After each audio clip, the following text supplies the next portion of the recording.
me? What it do, my fellow Homo sapiens? Your boy Uzumaki Hadou, and today I'm doing a Naruto chapter review, 688, the Sharingan. Let's get this party started.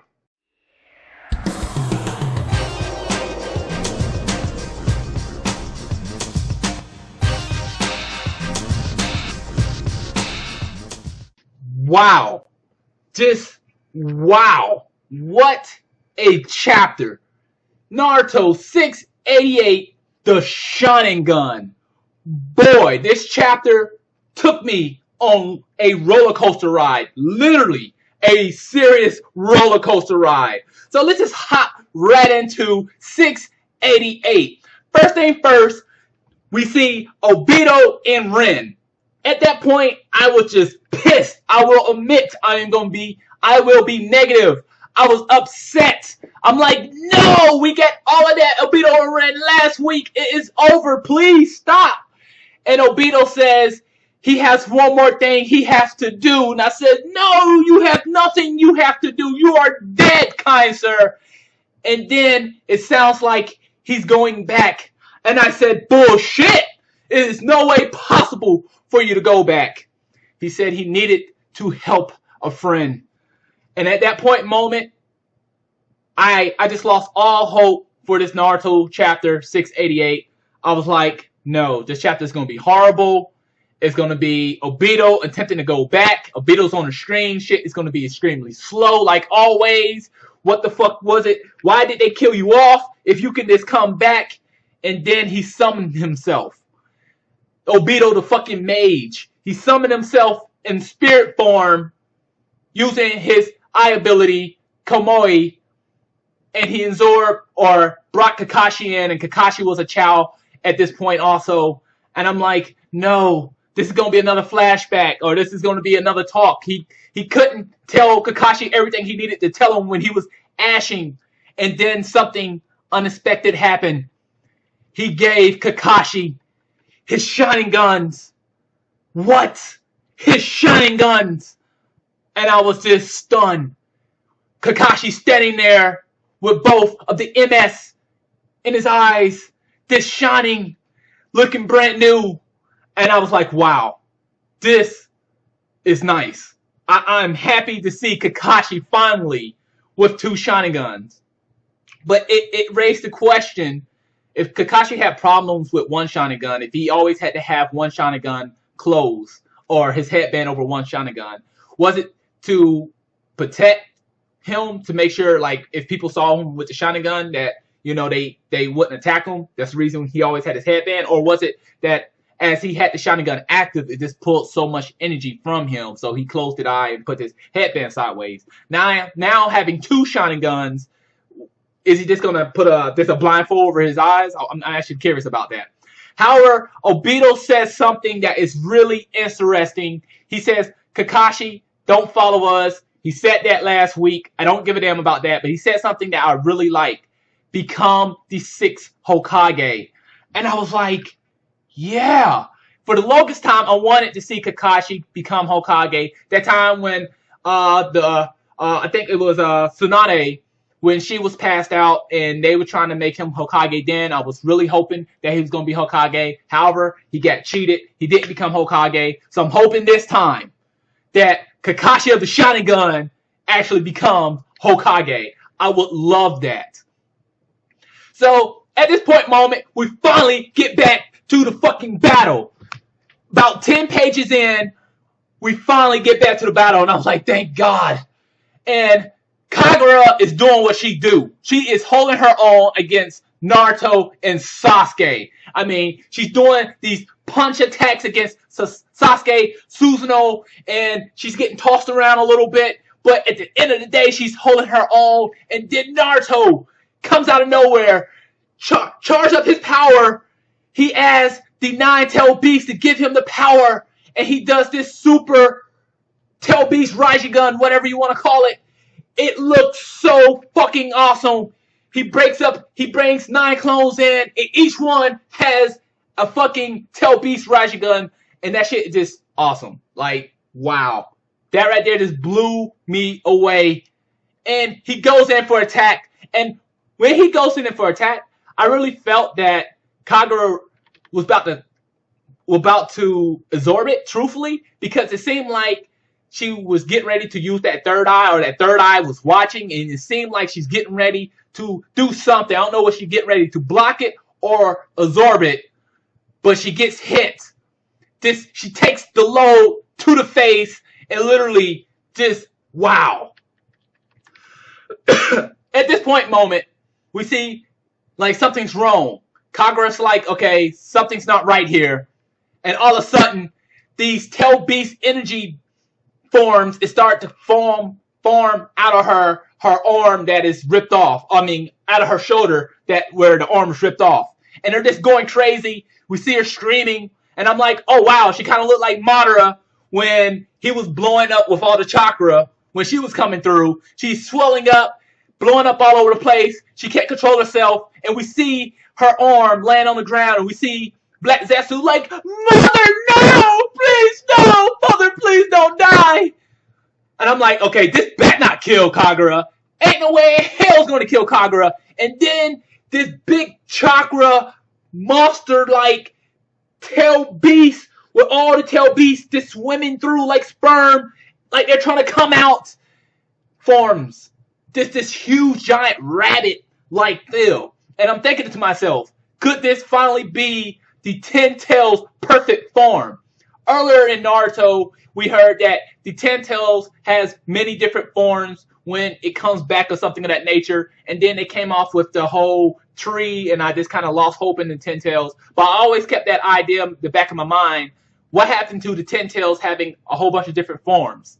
And now we see this giant rabbit-like deal with all the 9 tail beasts swimming through her. And I'm like, wow, what is about to happen? But we see Black Zetsu, and he says it doesn't have a human form. And I'm asking myself, have Kagura lost the ability to control the Ten Tails? Or what's going on here? Like, what's happening? Is this what Kagura wanted? Or is something just bad happening? Is Kagura done now? This is crazy. Wow. I'm just stunned at this point. And these hands comes out of nowhere. You know, Naruto doing what he does. His clone goes in, save his ass, and save Sasuke by basically just kicking him out the way. And that clone gets absorbed. And we see the hand, one of these chakra hands, go after who else? No one else but Sakura. Yes, Sakura. Like, come on now, you stay in danger. Like, truthfully, let's say if Naruto was an MMO, right? And it was, easy mode. If you put Sakura in there, it instantly becomes heroic. It instantly becomes hard mode because you got to protect her on all costs. So Naruto doing what he's doing, he can't make it over there, so he asked Sasuke to save her. Personally, I was expecting Sasuke to say, you know what, this is for the best. She is holding us back. We don't have that type of power to save her, but he attempts to save her. And I'm like, wow, okay. And then we see a Susanoo come out of nowhere, grab her, and fly up in the air. And I'm like, damn, Sasuke is really fucking fast. And we look behind, and it's like, hold up. Sasuke's behind me. You know, Naruto looks behind him, was like, the fuck? Sasuke, what you doing there? Like, what, is it a clone? What's happening? And we see motherfucking Black Zetsu like, yo, who's that?